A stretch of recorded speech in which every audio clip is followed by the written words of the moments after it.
جبکہ ہر قسم کی ترقیات ہیں، لیکن وہاں لائٹ نہیں.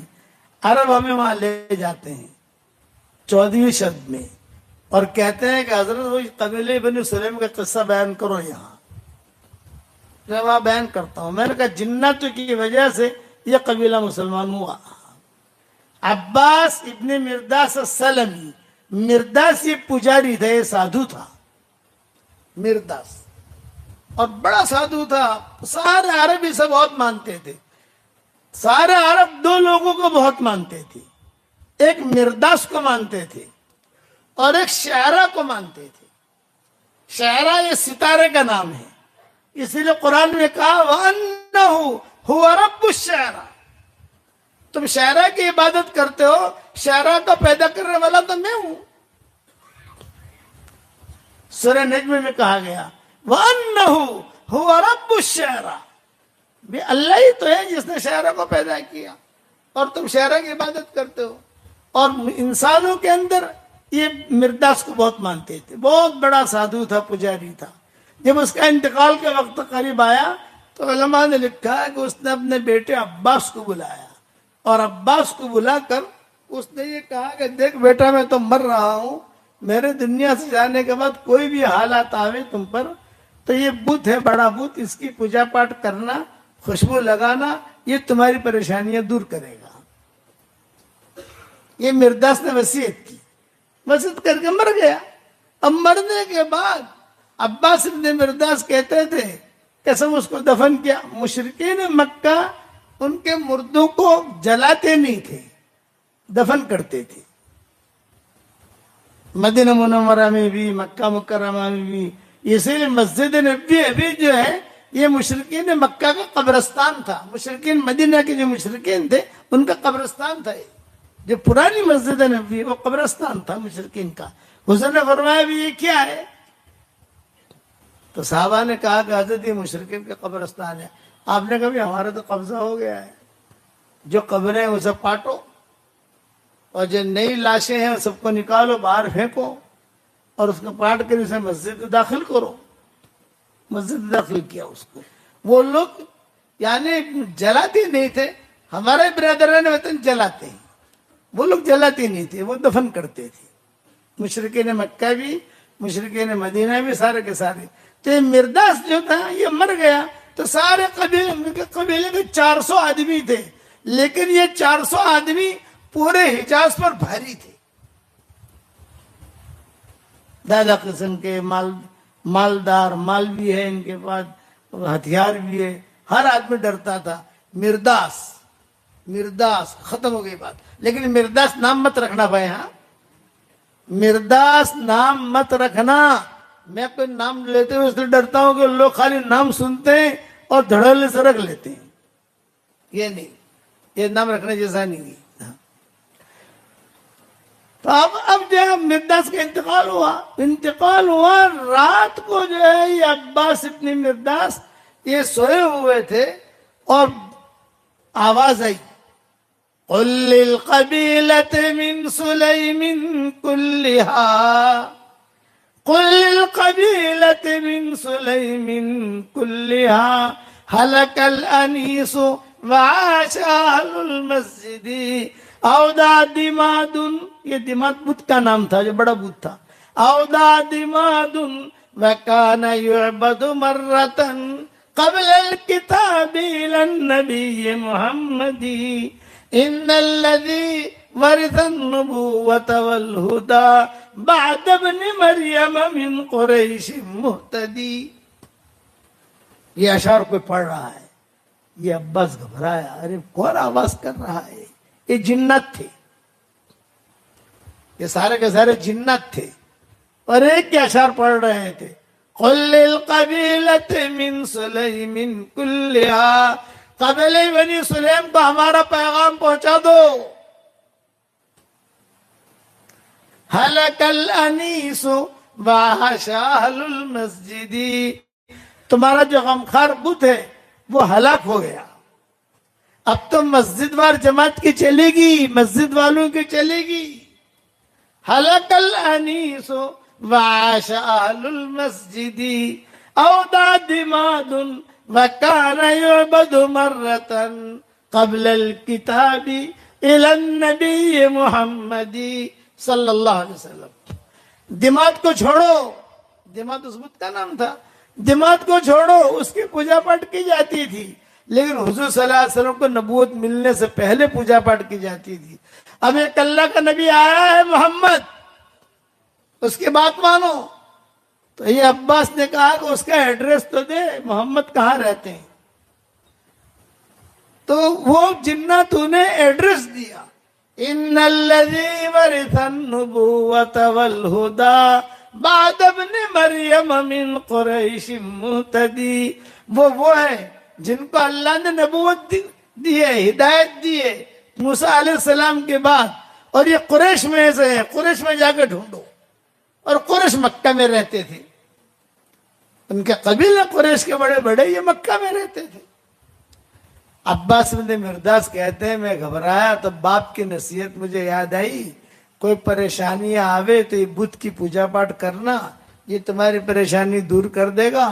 میں بھاگا خوشبو لے کر دماغ کے پاس گیا اور خوشبو لگائی اور سینے سے لگایا. بھائی دماغ بہت ٹینشن میں ہوں، بہت ٹینشن میں ہوں، یہی آواز آ رہی ہے. تھوڑی دیر کے بعد وہ بت انہیں دعوت دینے لگا. میرے والد صاحب رحمۃ اللہ علیہ فرماتے تھے اخلاص کے ساتھ دعوت کا کام اگر ہم کریں گے تو جہاں ہم پہنچ نہیں سکتے ہیں وہاں کی در و دیوار سے جو ہے اللہ اکبر کے نعرے نکلیں گے، ہم نہیں پہنچ سکتے، اللہ پہنچائے گا. اب جو بت کی پوجا پاٹ کی اور مدد مانگی تو بت نے انہیں دعوت دی. یہ جنات جو کہہ رہے ہیں صحیح کہہ رہے ہیں، تم جاؤ قریش میں جاؤ ڈھونڈو محمد کو. تو عباس بن مرداس نے اعلان کیا چلو بھائی ہمیں قریش کو ڈھونڈنا ہے، کوئی محمد آدمی آیا ہے دنیا میں، چلو چلو چلے. تو روایتوں میں یہ ہے کہ جہاں دور تھا مکہ، جہاں پر بھی ہم لوگ جب جاتے ہیں نا تو بہت سیکورٹی کے ساتھ، عربی عورتیں بھی ہوتی ہیں ہم بھی ہوتے ہیں، تو بہت سیکورٹی کے ساتھ پہاڑیاں، پھر جو ہے یہ رستے بھی جو اتنے مضبوط نہیں، لیکن رب اللہ جزائے خیر دے بہت خدمت کرتے ہیں. وہاں بریانی کھلاتے ہیں ہم کو، وہاں پر پھل فروٹ یہ لے کر جاتے ہیں. کہتے ہیں حضرت رات رکنا ہو تو رات بھی رک جائیں، بہترین نہر ہے، یہیں پڑے رہیں گے. میں نے کہا نہیں بہنے سانپ وغیرہ ہے سب، چلو ابھی گھر اپنے، ابھی مکہ چھوڑو دے، مدینہ چھوڑو دو. جہاں سے گزرتے تو پہاڑوں سے یہ آواز آتی، درختوں سے یہ آواز آتی، زمینوں سے یہ آواز آتی. قل للقبیلة من سلیم کلها هلك الانیس وعاش اهل المسجد اودع دماد وكان يعبد مرة قبل الكتاب الى النبي محمد ان الذي ورث النبوة والهدى بعد ابن مریم من قریش مہتدی. یہاں تک کہ مکہ پہنچے، ہر جگہ پر یہ آواز سنتے رہے، مسلمان ہو جاؤ، مسلمان ہو جاؤ، مسلمان ہو جاؤ. مکہ مکرمہ پہنچ کر ہم نے لوگوں سے پوچھا محمد احمد نامی آدمی کہاں ہے؟ اس کی بات مت سننا،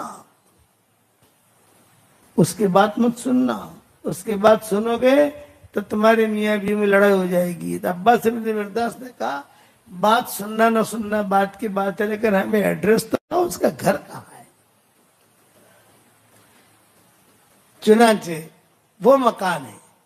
عباس بن مرداس السلمی آگے بڑھے اور دروازہ کھٹکھٹائے نہیں، بس دروازہ یوں کھٹکھٹانے والے تھے، کتابوں میں لکھا ہے کھٹ کھٹ نہیں کیا، بس یہ ارادہ کیا کہ یہ کھٹکھٹائے. اور ففتح الباب، حضور صلی اللہ علیہ وسلم نے دروازہ کھولا،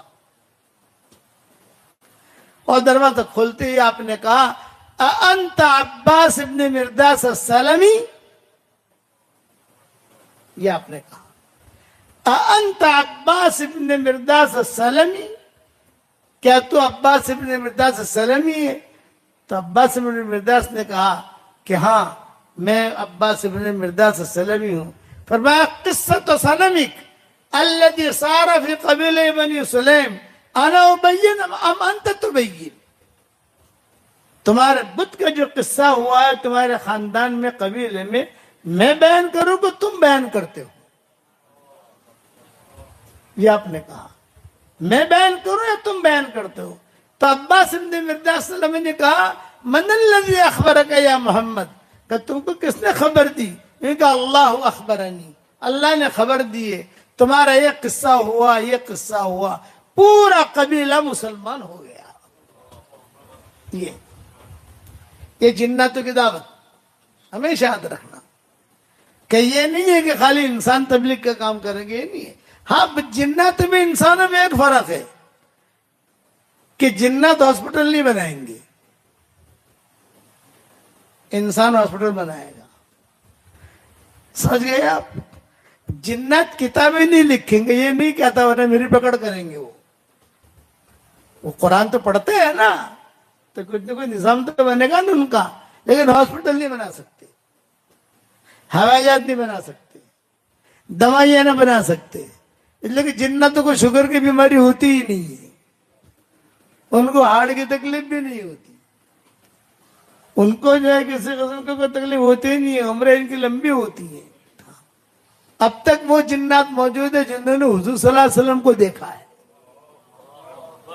اب تک ہے. مسجد نبی ملتے ہیں اور کبھی کبھی ہمیں ہماری مہندی والی مسجد میں یہ ہمارا یہ جنات ہے، میرا جو بیٹا ہے یہ بھی گواہ ہے، یہ جو قصہ سنا رہا ہوں. مہندی والی مسجد کے اندر میں بہت پریشان تھا، بچے ہمارے چھوٹے چھوٹے تھے، مفتی حذیفہ یہ خالد وغیرہ سب چھوٹے چھوٹے تھے، اور میں وہاں قرآن بھی سناتا تھا، بہت پریشان. پریشانی میری یہ کہ یار گھر والے کہتے تھے کہ یہ عید آ رہی ہے، بچوں کے لیے کپڑے نہیں ہے عید کے، کچھ کہیں سے سلاؤ، کچھ کرو. میں نے کہا بھی اب تو کیا 2 دن تو رہ گئے عید کے، اور جو ہے پیسے کی بھی کمی ہے، اور کہاں جائیں گے بھی، چلو ایسے کپڑوں میں عید کر لینا، عید کے بعد انشاءاللہ سلا لیں گے. تو ایک آدمی آئے میرے پاس، مولانا بہت پریشان ہو. بھائی پریشان کیا، بچوں کے کپڑے سلانے ہیں، کپڑا تو ہے، ہدایہ آتے ہیں کپڑے وہ تو ہے، لیکن اب اتنا جلدی کون سی میں سیوں گا، اب تو کیسے سیے گا، میرے اتنے بچے ہیں، فلاں فلاں فلاں فلاں فلاں. مولانا فکر نہ کریں، میں انشاءاللہ سی کر دوں گا آپ کو، یہ میرا وعدہ ہے. اب تک آتا ہے، اب تک ہمارے وہاں اب تک ہمارے تعلیم میں آتا ہے. میں ساتھیوں کو بتاتا نہیں ہوں، بتاؤں گا تو ٹینشن ہو جائے گا. ایک بیچارہ بیمار ہو گیا تھا، بہت اصرار کر رہا تھا، مولانا خالی ہمارا مسافہ کر رہا ہے بھی نہ کھونے. میں نے کہا دیکھ تو 1 مہینے تک بیمار رہے گا. ارے نہیں وہ مضبوط چھو. تو وہ آیا میرے پاس ظہر کی نماز میں اور کہا مولانا خالی کپڑا مجھے دے دو، کپڑا نہیں ہے تو میں لے آؤں گا کہیں سے. تو لائے گا تو کہاں سے لائے گا؟ یہ کہا مولانا لے آؤں گا، کوئی پیسہ نہیں میرے پاس، پیسہ ہے تو مسئلہ ہے نہیں، پیسہ ہے میرے پاس. تو میرے گھر میں مکہ یعنی قریب میں رہتے تھے. میں نے میری بیوی کو خبر بھیجی، بھائی جو بھی کپڑوں کا ٹکڑا چھکڑا ہے وہ بھیجو، اور بچوں کے ناپ بھیجو. بچے چھوٹے چھوٹے تھے ہمارے. میں نے لا کے دے دیا، دیکھ بھائی عید ہونی چاہیے، ٹھیک ٹھاک سینا، بے فکر رہو. ظہر میں دیا اور مغرب میں سب کے کپڑے سی کے لے آیا، سب کے نام لکھے ہوئے لکھے. بھائی تو اس نے کہا میں کچھ کوئی اور مخلوق ہوں؟ ارے یار تو روزانہ میرے بیان میں آگے بیٹھتا ہے. بولے اسی لیے تو کپڑے سیے میں نے. تو بیان میں آگے بیٹھتا تھا وہ، اب بھی آتا ہے تعلیم کے اندر، بس آ کر مسافہ کر کے چلا جاتا ہے. تو ہمارے بمبئی میں اب وہ عاصم اعظمی ہے، نام سنا ہوگا آپ نے. تو اس کا بھائی ہے نہیں، اس کا بھائی وہ میرے پاس آیا، اس کے پاس آیا، ہمارے جنات کے پاس، یہ قریب میں رہتے ہیں یہ لوگ وہاں. اس نے کہا مولانا سے او جنات سے میری ملاقات کرا رہی. تو میرے تک بات پہنچی، میں نے کہا اس کا کام نہیں ہے، پریشان ہو جائے گا. ارے مولانا میں تو بہت بہادر آدمی ہوں یار، میں تو آپ ٹینشن مت لو.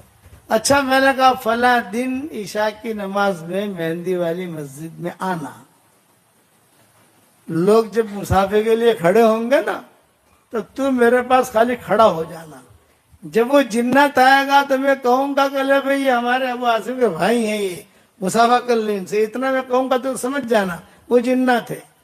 ہاں ہاں ٹھیک ہے ٹھیک ہے۔ اب وہ آیا، اس کے ساتھ پولیس والے بھی، بڑے لوگوں جیسے ہوتے سیکورٹی، یہ وہ سب آیا، لوگوں نے سمجھا پتا نہیں کیوں آیا ہے، کیا ہے کیا نہیں۔ خیر اب میں نے تعلیم کر لی، مہندی والی مسجد میں ہماری حیات صحابہ کی تعلیم ہوتی ہے تھوڑی دیر، 10 منٹ 15 منٹ، تو ہم تعلیم کر کے فارغ ہوئے تو لوگ مسافے کے لیے کھڑے ہوئے، جوانی کا زمانہ تھا تو ہم مسافہ بھی کر لیتے تھے، اب بڑھاپے میں مسافہ کرنا مشکل ہو گیا، کیا مسافہ کرے لوگوں سے، مسافہ کرتے کرتے میرے گھٹنے پر مارتے ہیں، میں خود بیمار آدمی گھٹنے کا، اور ایسے زور سے ماریں گے تو میں نے کہا بھائی اس سے اچھا کبھی مسافہ ہی نہ کرو۔ مسافہ کے لیے میرے قریب کھڑا تھا وہ ابو عاصم اعظمی کا بھائی، پپو ہے، پپو اس کا نام ہے، پپو نام تو کچھ اور ہے لیکن وہ عشرت کہتی ہے کہ شاید پپو ہے، جو شالیمار والے کا یہ رشتہ دار ہے، بھائی ہے اس کا یا کوئی بھی ہے۔ وہ آیا تو جب وہ ملائل لگی تو میں نے جو ہے بھائی پپو بھائی یہ ہمارا دوست ہے ماشاءاللہ، بہت اچھے آدمی ہے، بہت خدمت کرتے ہیں ہماری، بس وہ جو مسافہ کیا تو وہ تو ہلنے لگا، تو میں نے ان کے پولیس والوں سے کہا لے جاؤ اسے، 10 دن تک بخار رہا اس کو۔ اب کبھی کبھی ملنے کے لیے کہتا ہے تو میں کہتا ہوں یہ میرے جنت سے مل لے بھائی کافی ہے، اس سے ملنا ہے نہیں ملنا، نہ مولانا نہ ہو گیا، پوری زندگی کا بخار میں نے قبول کر لیا، اب نہیں، یہ فطری چیز ہے۔ تو جنات میں تعدی نہیں ملے گی، کوئی ہسپتال نہیں بنائیں گے، کوئی کسی قسم کا جو ہے کوئی دوائیں نہیں بنائیں گے، کوئی روڈ نہیں بنائیں گے، انسانوں کو اللہ نے کہا وَلَقَدْ كَرَّمْنَا بَنِي آدم، کہ بنی آدم کو ہم نے جو ہے اس کو عزت دی ہے کہ یہ خوب جو ہے ترقی کرتا ہے، ہوائی جہاز بنائے گا، یہ کرے گا وہ کرے گا، لیکن احکامات دونوں کے ایک، روزہ ہم رکھیں گے، روزہ وہ رکھیں گے۔ جنات ہمیں کہتے ہیں مولانا انسانوں کے لیے تو حج کرنا بہت مشکل، ہمارے لیے تو حج کرنا بہت آسان، نہ تشریح کی ضرورت، نہ ٹکٹ کی ضرورت، نہ ویزے کی ضرورت، اور ہمارے لیے تشریح وغیرہ کتنی ضرورت پڑتی ہے، سمجھ گئے کہ نہیں؟ تو میں نے اس پر یہ سنا کہ جناتوں نے حضور صلی اللہ علیہ وسلم کو بہت ساتھ دیا، اور مسلمان بھی ہوتے گئے، اور البتہ کسی قافلے میں حضور نے لیا ہو یہ مجھے روایتیں نہیں ملی۔ یہ جماعت بناتے ہیں نا، بے ہماری جماعت جا رہی ہے بدر کی طرف، تم بھی چلو، یہ نہیں۔ اور جنات سے حضور صلی اللہ علیہ وسلم نے کوئی کام بھی نہیں لیا زیادہ، بھئی چلو مسجد کا کام کرنا ہے، یہ کرنا، کچھ نہیں، آپ لوگ کرو، مسلمان کرو، جنات احکامات کو پورا کرو، حشر کے میدان میں ان سے ہی پوچھا جائے گا، یا معاشر الجن والانس، آپ اکثر دیکھو گے جنات کا تذکرہ پہلے آئے گا، انسان کا تذکرہ۔ اچھا بہت اچھے ہوتے ہیں تو برے نہیں ہوتے، لیکن خراب بھی ہوتے ہیں، جیسے ہمارے یہاں شرابیں پیتے ہیں، انسانوں کے اندر پریشان کرتے ہیں لوگوں کو۔